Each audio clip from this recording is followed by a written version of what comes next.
Good afternoon, good evening, everyone. Let's go to the next slide, and I'm going to quickly go through some of the aspects of what we are going through as an organization.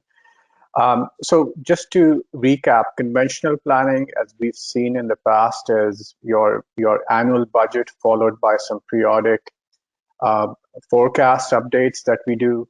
This is pretty normal in many organizations, and you end up having a lot of time being spent on trying to understand and also explain to the senior management as well as board that why was your actual results different from the forecast and vice versa. So it does require a lot of time and analysis, but the analysis is not value added. So the question is, how do you bring focus back on value added reviews? Harvard Business Review did a survey, and they said, FP&A consumes 30% of management's time. So that's a substantial amount of time we spend in this activity. And how do we make that a more useful time so that we can get most value out of it? Next slide. So this kind of applies, summarizes our approach to continuous planning. Of course, different organizations have different definitions of continuous planning. For us, I want to specify, first of all, continuous planning is not rolling forecast. It's not a periodic update. This is an automatic update to your plan without human intervention at all. So the approach we've taken on this is an 80-20 rule of application.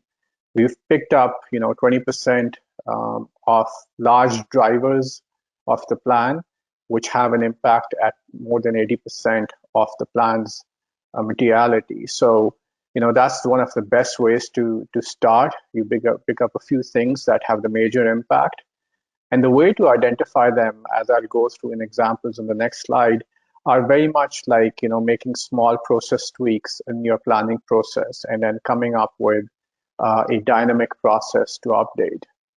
So once again, I'm going to walk you through the major cost drivers as we saw and how did we change them into a continuous planning cycle.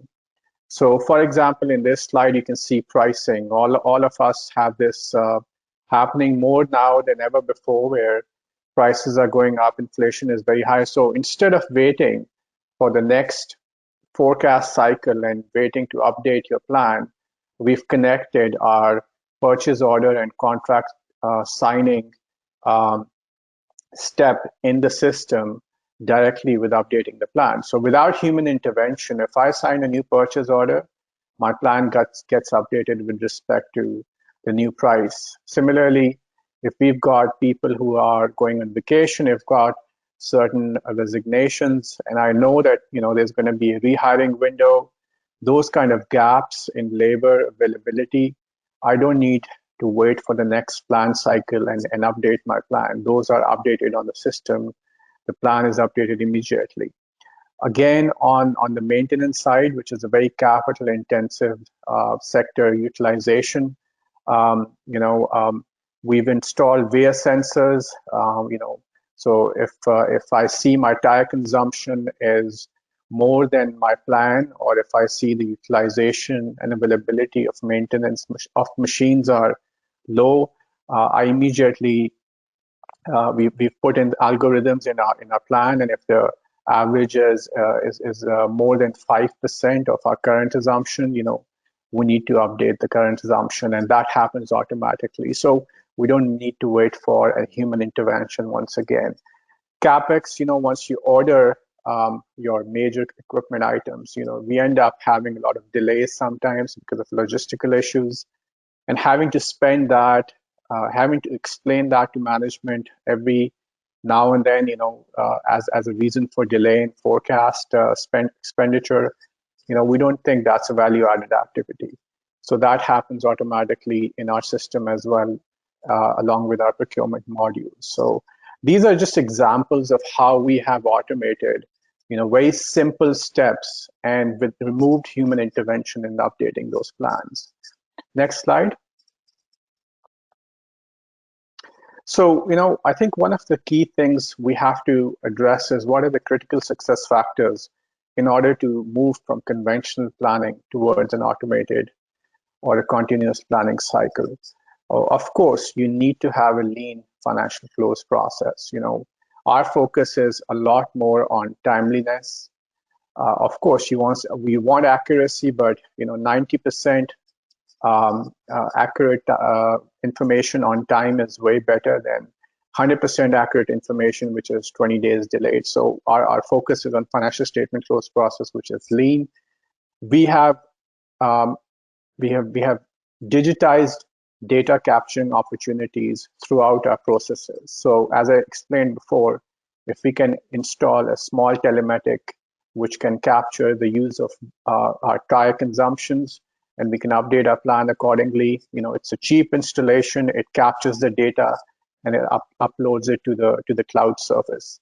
And then on top of that, we have very customized um, uh, applications that run on that big data and produce those changes to the plan. So those are the key success factors that we've identified. Next slide.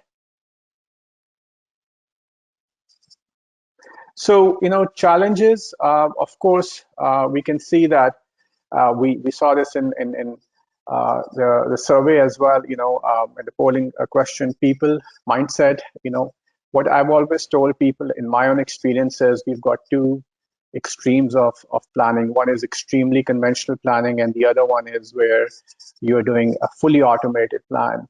And we don't need to be on those extremes. We may be different organizations may be at different points of those at those continuum of change, and take small steps every day, and then you will have a big impact by the end of the year in terms of making your plan more agile. And then agree the parameters with your board because it's a new process. They're not used to it, but agree that process and then apply and have their approval before you go ahead with live with this process. And as you step up in that maturity curve, of course, you can apply more complex examples such as pattern recognition and scenario simulations. Those are simple apps that you can get from most of the developers these days, customized for your data set. But mindset is the biggest challenge. And as an organization, we've seen, when you're used to a very calendar-based plan, you do your budget, and then you wait for a few months to do your next forecast. Having a live update at any time, real time, to your forecast can be a challenging concept. So getting over that mindset is the first step for sure.